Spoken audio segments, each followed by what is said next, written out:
Synopsis of the Books of the Bible. Minor Prophets.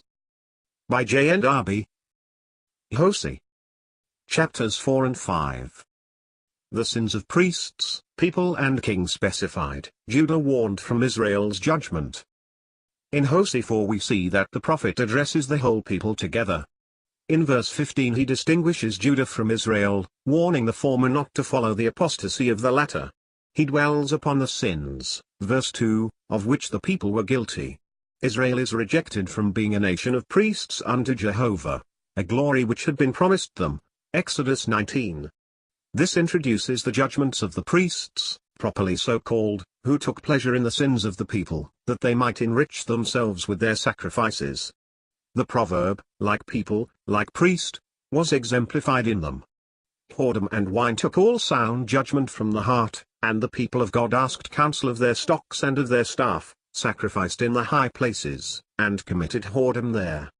God would give them up to the fruits of their iniquity. It is then that God exhorts Judah not to follow this course. Nevertheless, the Spirit of the Lord, in unfolding all the iniquity of Ephraim committed in his sight, shows that Judah also was guilty before him, verses 10 and 13. Priests, people, king, all are addressed as objects of the judgment. All had given themselves up to violence. Although God had rebuked them, they would not return to him. Afterwards, they should seek him and not find him. He would have withdrawn himself from them. Another sin is imputed to them both.